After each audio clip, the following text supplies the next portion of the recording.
kasih untuk menyempatkan diri bertemu pagi hari ini. Kita janji jam 10, tapi pasti teman-teman punya kesibukan juga yang harus diatur. Dengan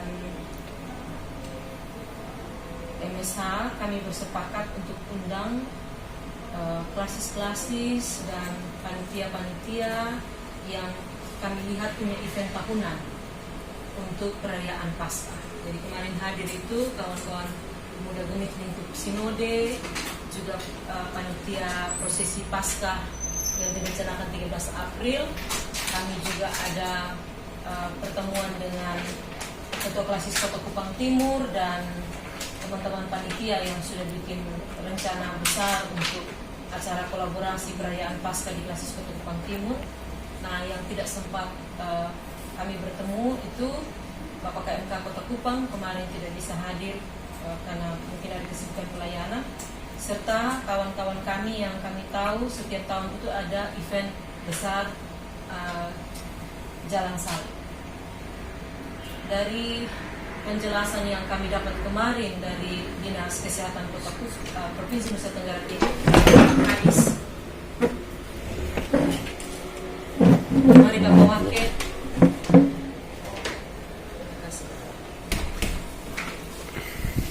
Kami baru mulai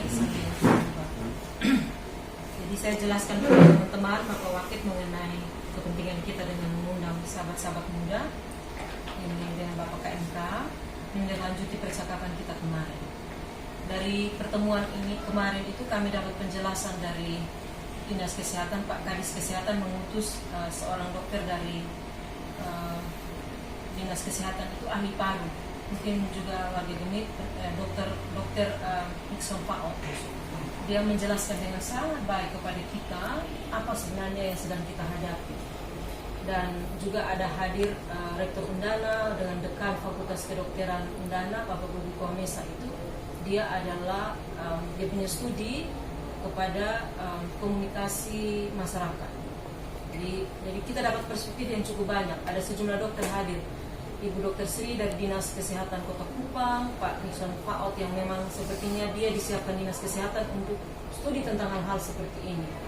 Dan komunikasi publiknya juga baik.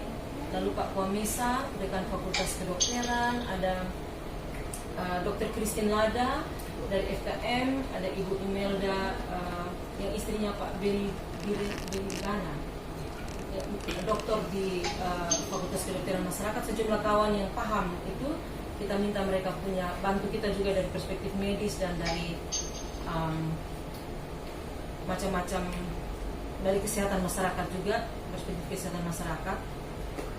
Umumnya mereka mengatakan bahwa menghadapi virus corona ini bukan andalan kita pada obat terbaik.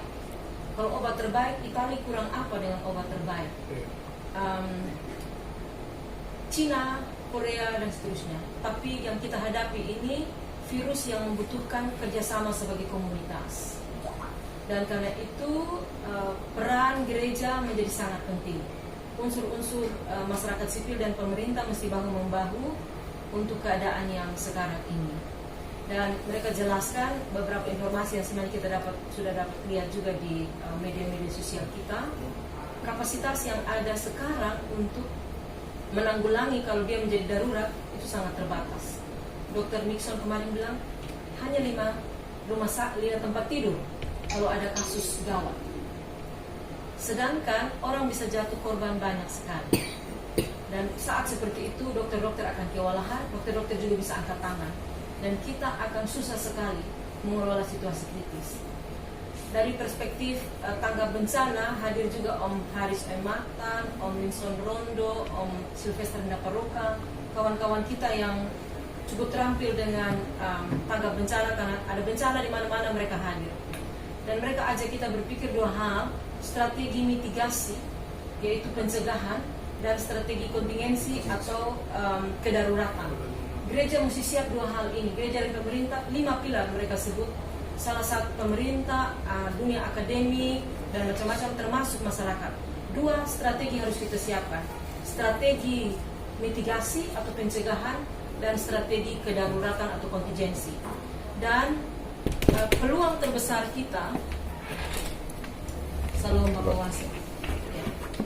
Mari Bapak Wasit. Peluang terbesar kita untuk kita berperan sekarang sebelum dia menjadi darurat ialah mitigasi atau pencegahan. Pencegahan itu seperti apa? Kita salaman, jangan dulu bacium, jangan dulu pegang tangan, cuci tangan, siapkan hand sanitizer setiap waktu. Jarak ini juga tidak aman sama sekali. Cara duduk kita ini tidak aman. Kemarin kami rapat atas itu teman-teman, kita siapkan 1 meter jarak depan, jarak samping kiri kanan, jarak belakang. Lalu ada timbul beriman kusonde. Bagian dari beriman, Tuhan Yesus bilang, pengkhotbah bilang, ada saat untuk memeluk, ada saat untuk menahan diri. Gedung-gedung gereja kita minta di fogging, duduk juga kita atur jaraknya. Lalu kalau nanti sampai dia menjadi wabah yang sangat serius, kalau kita sudah sampai fase kedaruratan, mungkin nanti kita harus ibadah dari rumah. Kita berdoa itu tidak terjadi. Tapi supaya itu tidak terjadi, maka pencegahan kita semua punya tugas bersama-sama. Dari hal seperti itu, Bapak Ketua Pemuda, Bapak KMK, dan kawan-kawan panitia, kami minta kesediaan kebesaran hati kita semua. Coba kita berpikir, langkah-langkah apa yang harus kita ambil.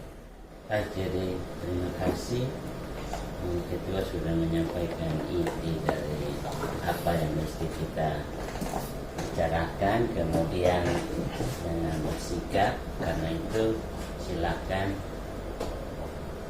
Bapak Ibu, kakak adik, Bapak KMK mungkin menyampaikan pikiran sekaligus sikap pikiran.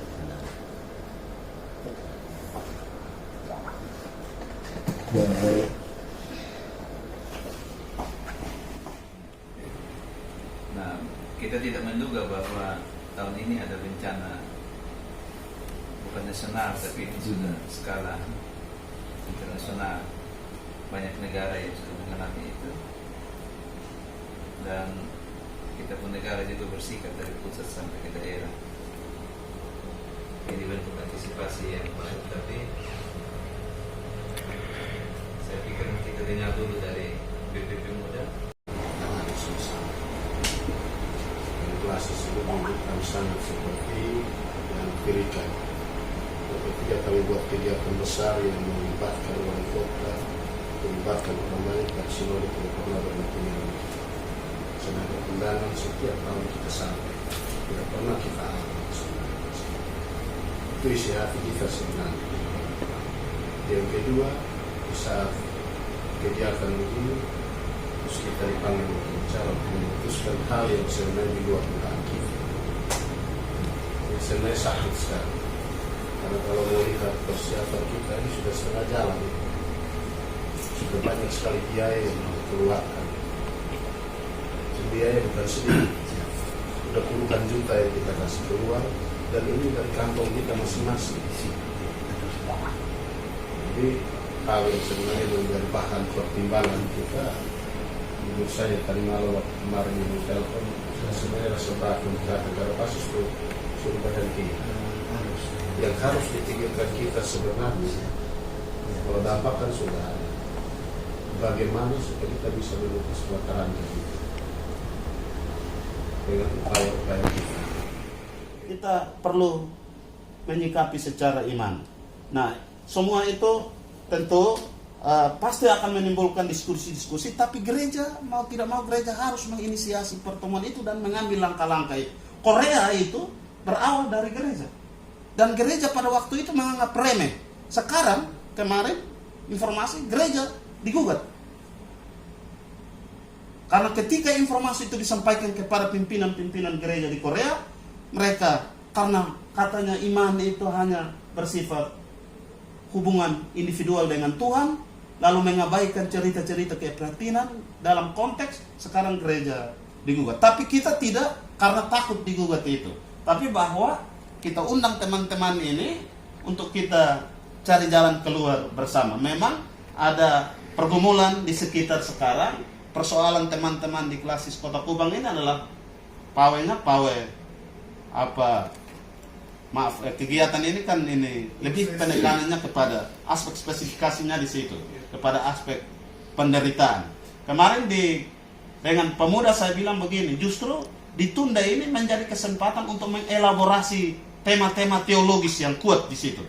Termasuk kalau pada kita sepakat waktu itu nanti tanggal 1 Juni bertepatan dengan pencurahan Roh Kudus.